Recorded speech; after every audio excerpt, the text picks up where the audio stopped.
And to talk a bit more then about the Russian and the Ukrainian strategy at the moment in the war, I'm very pleased to be joined now by Oleg Ignatov. He's a senior Russia analyst at the International Crisis Group, and he previously worked for the ruling United Russia Party. Good afternoon to you. Thank you for joining us.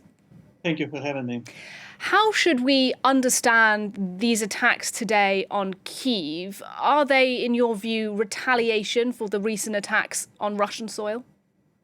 I don't think so. It doesn't seem so because this attack has been continuing for a long time, and I don't think that these attacks could prevent Ukrainian forces to attack Belgorod regions, for example, for now, and the Kursk region. Okay, so how do you explain these Russian strikes? What is Russia trying to achieve by targeting the Ukrainian capital? You know, there are a lot of disinformation from both sides. Yes, and Russians are saying that they are hitting military targets in the Ukrainian, where Ukrainians are saying that they're very successful in destroying Russian missiles. So it's very difficult to understand what is happening on the ground, not being there. So we have information from both sides. I think it's not about intimidation. I think it's Russians are really trying to hit some military targets, or at least targets they think they are military, because as far as I understand, Russians are not very successful in intelligence. So they have problems with military intelligence since the beginning of the war. And there are a lot of strikes on civilian centers because of this, for example.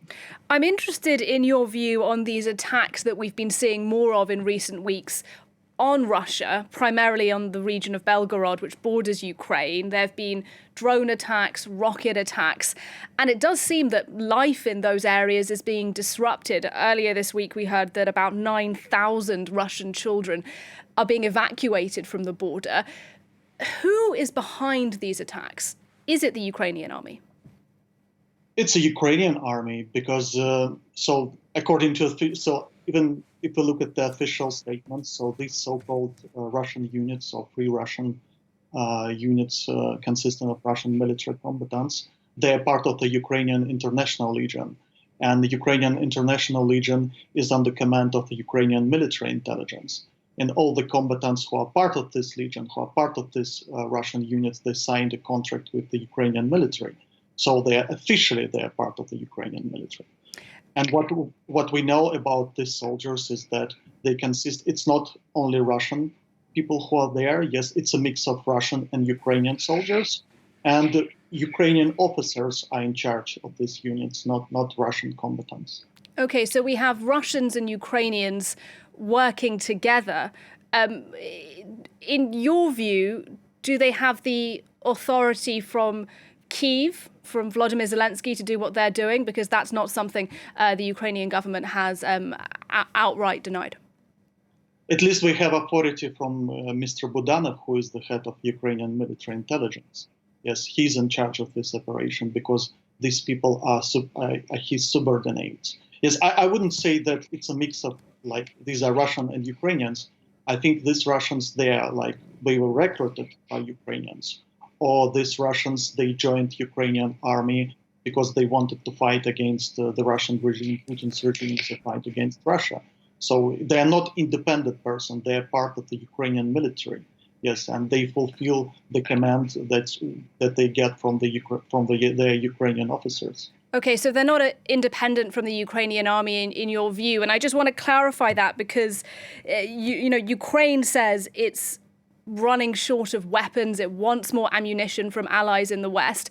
Is it using its weaponry to target Russia then, as opposed to protecting its towns and its cities in the east? And if so, why would it do that? What's the strategy? I think it's a legitimate question, but I don't think that Ukrainians have significant ammunition shortage right now. It's not true, because if they had such a shortage, the entire front would collapse. And Ukrainians keep fighting in Donbass, and there are tough battles there, tough fighting. And so we could say that Russia has a clear advantage in terms of ammunition, but we can't say that Ukraine has a significant shortage of ammunition. But the question about using, because we know, for example, we could verify it from open sources, that Ukrainians who attacked Belgorod region and Kursk region, they suffered significant losses. And you could see a lot of proofs of these losses on the social networks. It's a good question to ask why they continue this operation, because so far they haven't achieved any clear military goals. They haven't been able to control any of the Russian settlements on the border area. So it's a good question, but I think they started this operation because before the presidential election in Russia. So it started on March 10th or March 12th, and the Russian military intelligence spotted the concentration of military troops there, and there are a lot of proofs about this. And they start hitting these troops, this Ukrainian troops, and the Ukrainians suffered significant losses. And after that, they continued the attack because it seems that they wanted to change Russia, or hoping to change Russia agenda before the presidential election. They wanted to take over some border settlements in the Belgorod and Kursk regions, maybe trying to cause a havoc in these regions before the presidential elections. But so far, they haven't achieved any significant goals there, and they suffered significant losses. And that's why I'm thinking, yes, it's a legitimate questions about the goals of this operation. So far, what they have achieved, they are shelling, for example, every day the Belgorod, the city of Belgorod, the regional capital, and there are a lot of casualties from civilians there. Like more than 16 people were killed, about 100 were wounded. So this is like the result of this operation. But except this, I don't see any goals.